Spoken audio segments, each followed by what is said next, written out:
Selamat malam dan selamat Natal bagi Bapak, Ibu, Saudara yang setia menyaksikan Morning Call GPIB setiap harinya. Saya Pendeta Jimmy Sormin, Pendeta GPIB yang ditugaskan secara khusus menjadi pelayan umum di Persekutuan Gereja-Gereja di Indonesia sebagai Sekretaris Eksekutif Bidang Kesaksian dan Keutuhan Ciptaan. Di malam hari Natal ini, bersama-sama kita akan merenungkan Sabda Tuhan. Dan sebelum kita membaca serta merenungkan Sabda Tuhan, mari kita satu dalam doa. Allah Bapa yang berkuasa dalam kehidupan kami, Engkau yang telah mengosongkan diri dan mengambil rupa sebagai anak manusia untuk menyelamatkan kehidupan manusia dan seluruh isi dunia ciptaan-Mu ini, kami datang kepadamu bermohon pengasihan Tuhan, berkat, kasih sayang Tuhan di dalam kehidupan kami selalu. Dan kami juga bermohon kuasa Roh Kudus-Mu melingkupi hati dan pikiran kami yang di hari Natal ini akan merenungkan kembali Sabda Tuhan. Biarlah Roh Kudus-Mu memampukan kami untuk bersyukur dengan sungguh-sungguh, bersukacita penuh, namun juga mengingat arti kehadiran Kristus di tengah dunia, di mana kami juga ambil bagian untuk menjadi bagian dari rancangan Tuhan menyelamatkan dunia ini. Di dalam nama Kristus, Sabda yang hidup, kami berdoa. Amin.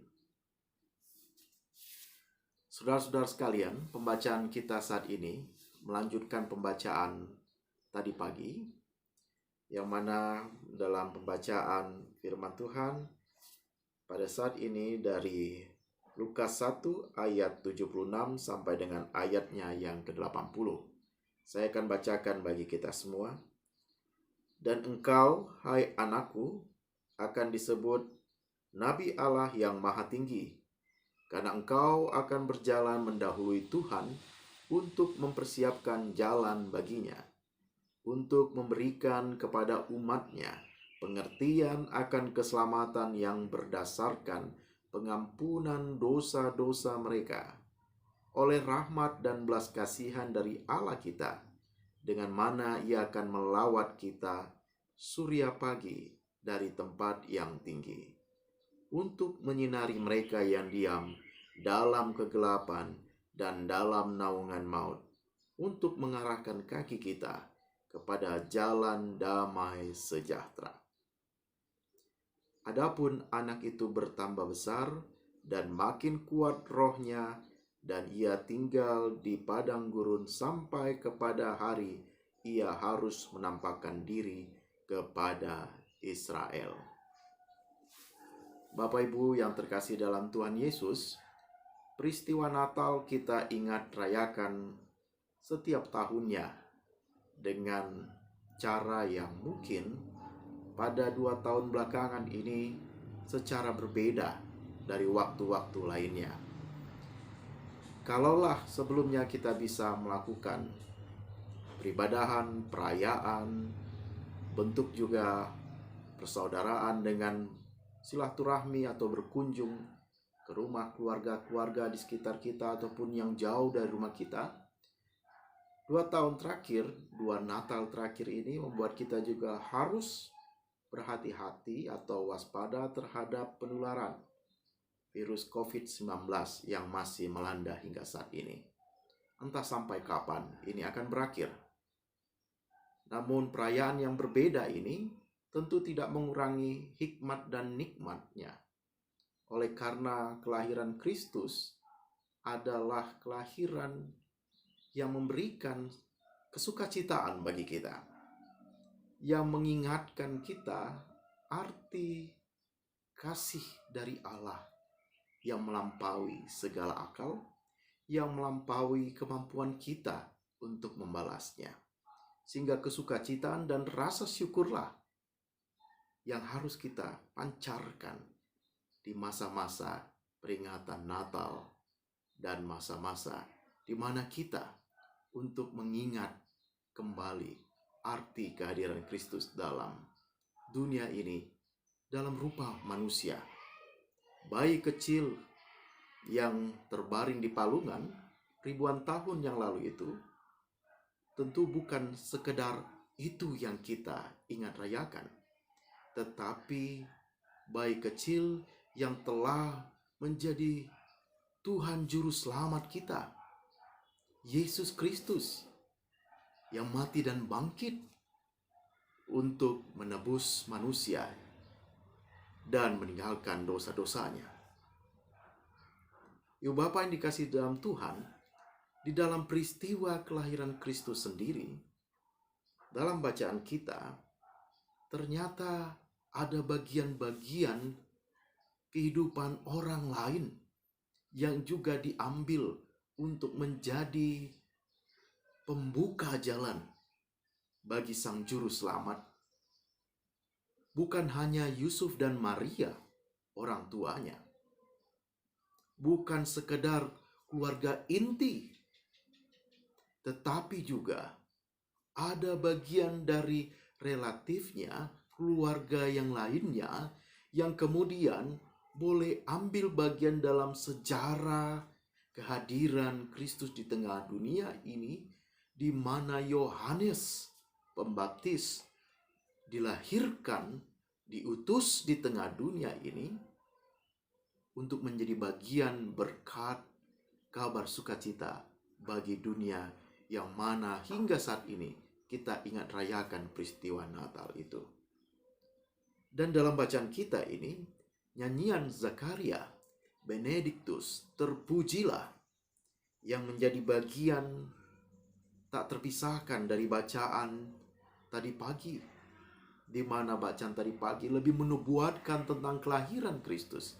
Tapi bacaan kita saat ini, terutama dari 76 sampai dengan ayat 80, menekankan nubuatan tentang anak dari Zakaria, yaitu Yohanes Pembaptis.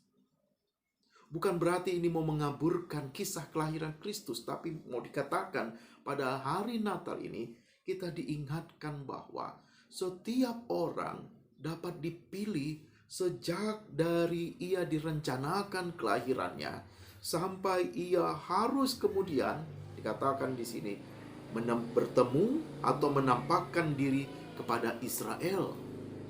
Israel yang dimaknai sebagai Sang Juru Selamat, putra Daud, turunan Yakub, Israel, di mana orang ini, pribadi ini, sejak ia direncanakan kelahirannya, di mana ada banyak cerita sana sini yang barangkali sebagian orang tidak mungkin orang tuanya dapat melahirkan kembali di usia yang tua.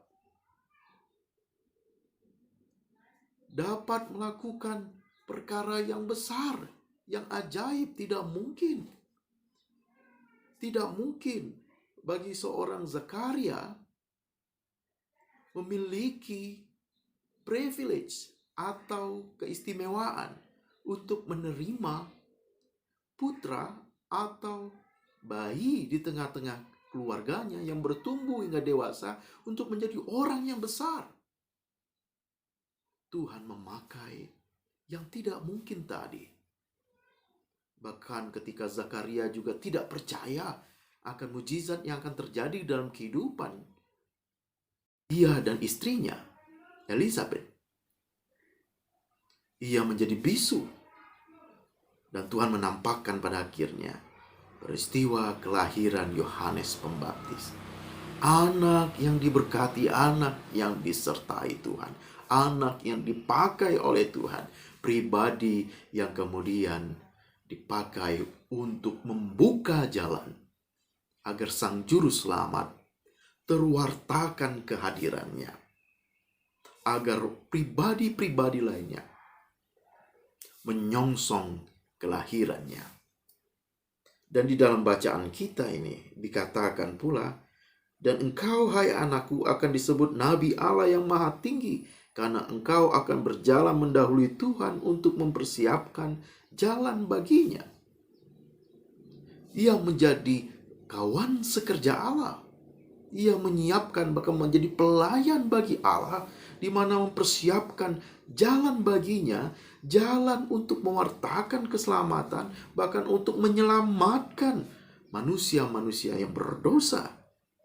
Ayat 77 dikatakan, untuk memberikan kepada umatnya pengertian akan keselamatan yang berdasarkan pengampunan dosa-dosa mereka.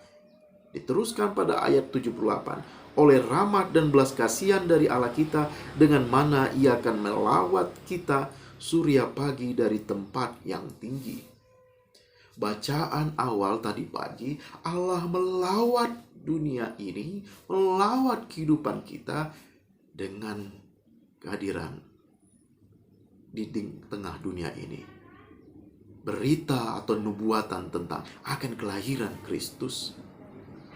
Dan dalam bacaan ini, sebelum kelahiran Kristus itu, nabi yang tinggi, bahkan dikatakan maha tinggi, nabi Allah yang maha tinggi, akan hadir di tengah-tengah kehidupan manusia juga. Allah yang maha tinggi menggunakan pribadi bernama Yohanes Pembaptis. Apa yang mau dikatakan di sini, Bapak, Ibu, Saudara? Bahwa pribadi seorang Zakaria dipakai hidupnya untuk menjadi alat medium bagi anak terkasih Yohanes Pembaptis. Mana yang lebih besar antara bapa dan anaknya? Ini bukan untuk membesarkan yang lebih berkuasa, yang lebih hebat, Zakaria atau Yohanes. Tetapi Allah yang maha tinggilah yang memakainya.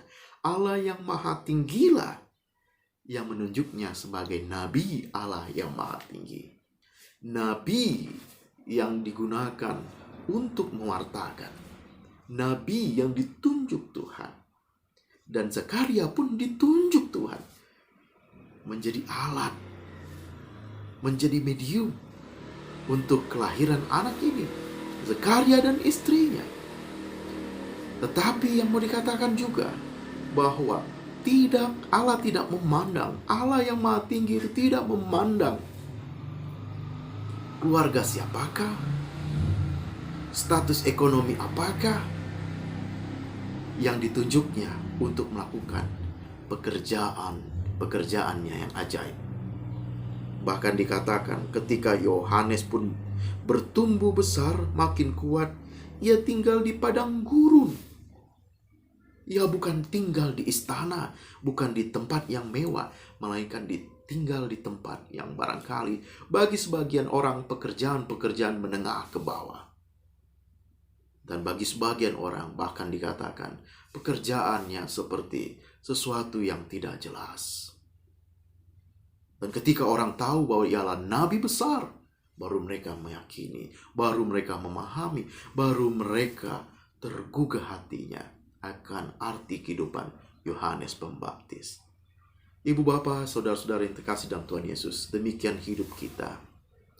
Dalam dunia ini berita sukacita, kabar sukacita, perbuatan baik, perbuatan benar, tidak selalu akan disambut dengan hal-hal yang baik dan benar. Tidak selalu disambut dengan sukacita ataupun pujian, apresiasi, melainkan perlawanan, melainkan juga banyak tantangan. Bapak Ibu telah menyaksikan atau mengalami dalam hidup ini bahwa berbuat baik tidak selalu akan diterima secara positif oleh orang-orang di sekitar kita, bahkan mungkin keluarga kita. Namun ketika Tuhan menunjuk kita menjadi alat berkat, menjadi kabar baiknya, Tuhan tidak memandang siapa kita, melainkan karena Ia memilih kita supaya kita pun mau melakukan pewartaan itu sekalipun kita ditolak, sekalipun kita tidak dihargai, sekalipun kita dibenci oleh orang-orang di sekitar kita. Karena yang terpenting adalah kabar kesukacitaan, kabar keselamatan itu menjadi bagian dari misi kehidupan kita. Kita hadir di tengah dunia ini sebagaimana Kristus hadir di tengah dunia, membawa kabar damai, kabar sukacita, kabar keselamatan. Kita pun ditunjuknya untuk melakukan misi ilahi, misi kabar sukacita, kedamaian, mengabarkan keselamatan daripadanya. Dan oleh karena itu, Bapak Ibu saudara-saudari terkasih, di malam hari Natal ini, marilah kita mensyukuri dan juga bersukacita akan peristiwa Natal, namun juga memaknai bahwa kita telah ditunjuk Allah untuk melakukan perkara-perkara yang Ia inginkan di dalam kehidupan kita. Barangkali kita tidak sebesar nama Nabi Yohanes atau Yohanes Pembaptis ataupun orang tuanya Zakaria, tapi kita dipakai Dia agar namanya semakin dimuliakan. Biarlah kita direndahkan, asalkan Tuhan dimuliakan. Dan apapun pekerjaan kita, pelayanan kita, perbuatan-perbuatan baik kita ditolak ataupun tidak dihargai, tetap kabarkan kabar sukacita itu. Karena ketika kelahiran Kristus pun, Ia hadir di tengah-tengah berbagai tantangan.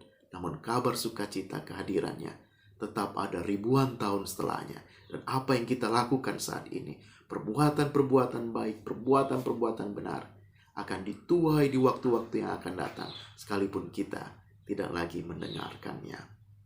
Tuhan sertai kita, Tuhan memberkati kita. Selamat Natal. Mari kita berdoa. Kami mengucap syukur karena kebaikan Tuhan terjadi dalam kehidupan kami. Peristiwa Natal bagi kami, peristiwa yang tak akan pernah terlupakan. Kami ada sebagaimana kami ada. Tuhan pakai kami untuk terus mensyukuri dan bahkan terus menyediakan hati kami menjadi palungan agar Kristus berkuasa dan menguasai hidup kami. Sehingga apa yang kami lakukan, kami katakan mewartakan Kristus melalui diri kami. Dan banyak jiwa yang bersyukur bersukacita akan kehadiran kami. Ampuni dosa dan kesalahan kami, dan biarlah di dalam perayaan Natal ini, bahkan menyambut tahun baru, kami bersama dengan orang-orang yang kami cintai, dijauhkan dari segala sakit, penyakit, hal buruk, jauhkan dari hal-hal kedengkian, jauhkan dari hal-hal yang Tuhan tidak berkenan, dan pakai kami untuk selalu menjadi alat Tuhan yang mengabarkan kabar baik, yang memuliakan nama-Mu. Kami yang sakit Tuhan jamah, kami yang berencana dalam kehidupan ini, Tuhan juga biarlah kehendak-Mu yang terjadi ya Tuhan, sehingga rencana kami itu boleh menjadi rencana kesukacitaan dan berkat bagi sesama pula. Ini doa kami, ini syukur kami. Dalam nama Kristus Yesus kami berdoa. Amin.